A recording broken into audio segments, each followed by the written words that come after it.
Bonsoir les amis du Journal Catalan. Aujourd'hui on s'est déplacé ce soir au vœu du PESC. Et nous sommes avec Jacques Font, que tout le monde connaît. En tout cas ici tout le monde vous connaît. Oui, voilà, quand même, oui. Ici. Votre fonction au PESC?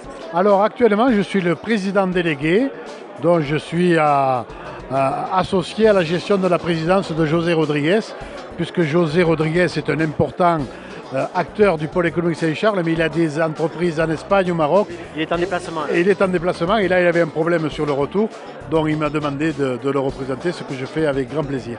Donc avec Véronique Jean-Jean, vous avez invité les adhérents? Oui, on a invité nos adhérents pour les remercier de nous avoir fait confiance, parce que le pôle économique Saint-Charles sans les entreprises adhérentes, ce n'est rien. Et chaque année, ils nous renouvellent leur confiance et on essaye d'être à la hauteur de cette confiance en lançant des projets, en défendant leurs intérêts, en les représentant devant les institutions comme PMCA, la communauté d'agglomération avec laquelle nous avons d'excellents rapports, avec la Chambre de commerce de Perpignan qui a toujours été à nos côtés, avec Pôle emploi, voilà tout ce qui fait l'écosystème du pôle économique Saint-Charles. Alors vous avez rappelé dans votre discours un petit peu toutes les actions que vous avez faites en 2015. C'est laquelle qui vous a marqué le plus? Celle qui nous a marqué le plus, parce que c'est vraiment une nouvelle action, c'est les universités du pôle économique Saint-Charles.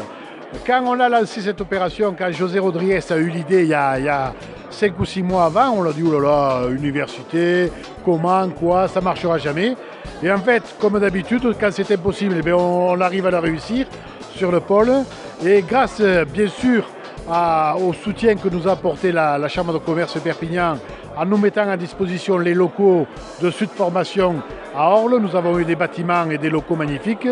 Ça a été un énorme succès, puisque ce jour-là, nous avons eu plus de 85 exposants et plus de 500 personnes qui, dans la journée, sont venues sur les universités des PESC, voir les exposants bien sûr, écouter les conférences, et on a eu des personnalités. Enfin, vraiment, c'était très intéressant. La préfète qui est venue, et déjà, on travaille sur la 2e édition, qui aura lieu le 27 septembre 2016. Voilà. Et en 2016, alors qu'est-ce qu'on retient? En 2016, fort de l'expérience de la première édition, voilà, on fait une 2e édition en corrigeant quelques imperfections.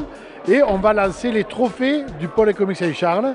On veut récompenser dans la catégorie commerce, dans la catégorie industrie et dans la catégorie service les meilleurs intervenants sur le pôle économique Saint-Charles. Alors je sais que Jacques Font est un grand lecteur du Journal Catalan, vous loupez aucun numéro. Est-ce que vous avez un scoop à nous donner pour cette année 2016? Est-ce qu'il y a un projet qui va avoir le... Un projet, peut-être un scoop, je peux vous le donner, oui. Nous avons sur ce que nous appelons le Saint-Charles 2, la zone du Mazorline. C'est un secteur que la communauté d'agglo est en train d'urbaniser pour favoriser l'extension de Saint-Charles. Nous avons un de nos adhérents qui a un projet de créer un pôle industriel de mécanique et de maintenance. Et on regrouperait sur ce pôle 5 à 6 entreprises spécialisées, très spécialisées. Et c'est vrai que ça serait une manière de mettre en avant l'industrie, parce que le pôle économique Saint-Charles est connu principalement par les fruits et légumes. Il y a d'autres acteurs très connus comme C'est Moi, qui est un leader du chocolat en France. Vous avez République Technologie. Mais voilà, c'est tout. Et là, on aurait quelque chose de fort avec ce pôle de mécanique industrielle. Je crois qu'on va en parler alors. Voilà, merci. Merci à vous, Jacques. Merci à vous. Au revoir.